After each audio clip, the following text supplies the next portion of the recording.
आज ही हमने पत्र लिखा है भारत सरकार को कि मेरा बकाया 1,36,000 करोड़ रुपया निकालो। अगर 1,36,000 करोड़ रुपया नहीं निकाल पाते हो तो उसका इंटरेस्ट ही हमें वापस करो, और जो हम 1,000 रुपया महिला सम्मान दे रहे हैं वो हम तुरंत 2,000 रुपये कर देंगे, बता देते हैं। लेकिन ऐसे नहीं देंगे, इसके लिए हमें लड़ना पड़ेगा। गरीब को कोई मांग के नहीं दिया है। आपका बेटा बैठा है इसलिए आपके दरवाजे में बीडीओ सीओ जाकर के आपकी समस्या, आपका बही खाता बना रहा है। कितना आज यहां बैठी महिला है, घर बैठे इसका फॉर्म भर गया और उसको 1,000 रुपया बैंक खाता में चला गया।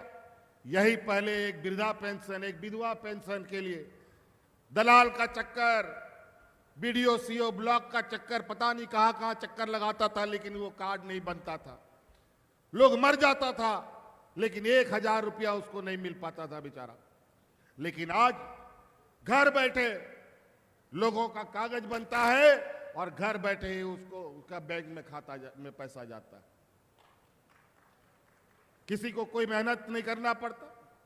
नहीं तो कितना एड़ी चोटी होता था पहले, लोग कितना परेशान रहते थे।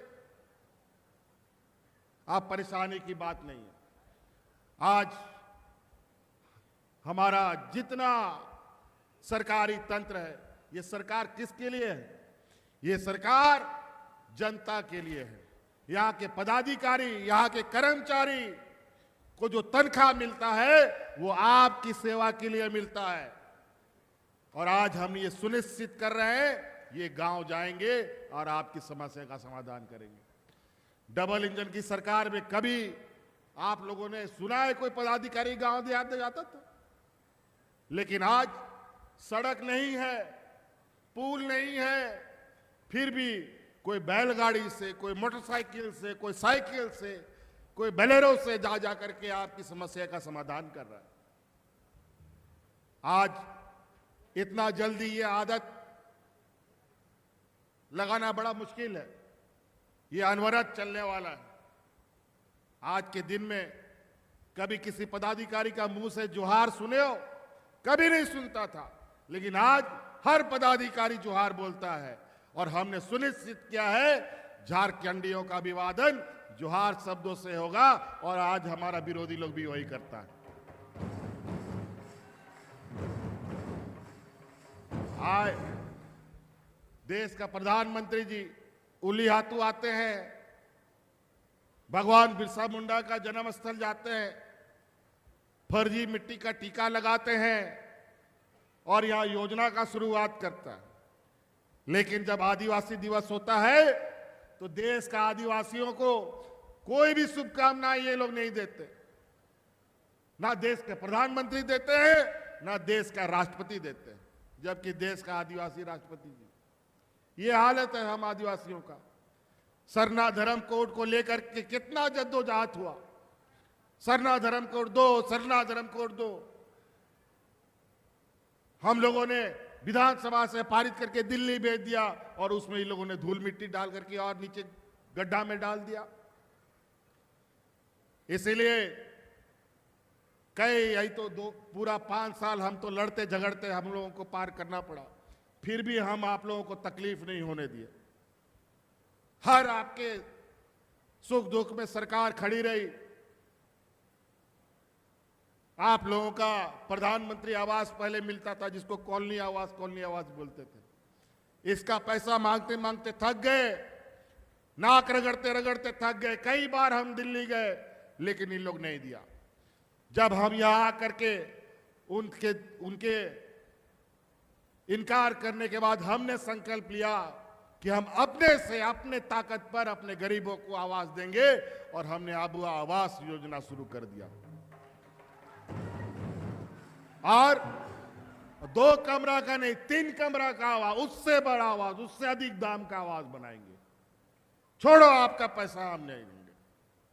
जब उसको पता चला तो अभी कल परसों से इनको पता चला है कि हमको पता चला है कि कुछ पैसा प्रधानमंत्री आवास पर इन लोगों ने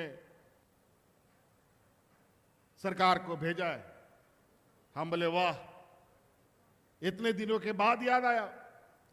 जब हम लोग मांगने गए तो हमारा पैसा बगल के राज्य में दे दिया, क्योंकि बगल के राज्य में चुनाव हो रहा था। ये लोग देने वाले लोग नहीं हैं, ये वाले लेने वाले लोग हैं, लूटने वाले लोग हैं। आज देख लीजिए महंगाई कितना चरम आसमान पर चल रहा है। नमक, तेल, दूध, दही सब चीज में टैक्स लगा दिया। कागज, कलम, किताब, कॉपी सब चीज में। आज गरीबों के लिए तो महंगाई ये हालत है कि किसी तरीके से एक बार पेट भर ले, यही बहुत बड़ी बात है।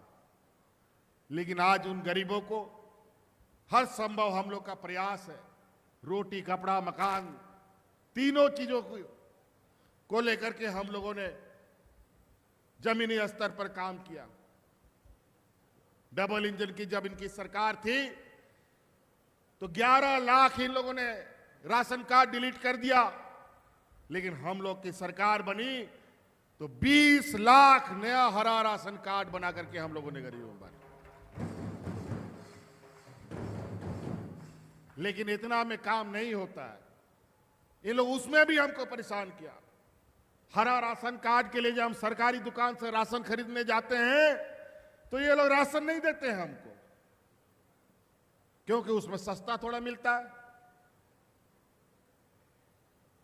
कभी 1 महीना, कभी 2 महीना, कभी 3 महीना ना दे, और इसके चक्कर में गरीबों को भी हम लेट से अनाज हरा राशन कार्ड में मिल रहा था, फिर कभी दे कभी नहीं दे, यही हालत हो गया। लेकिन अब हम अपना तैयारी कर रहे हैं।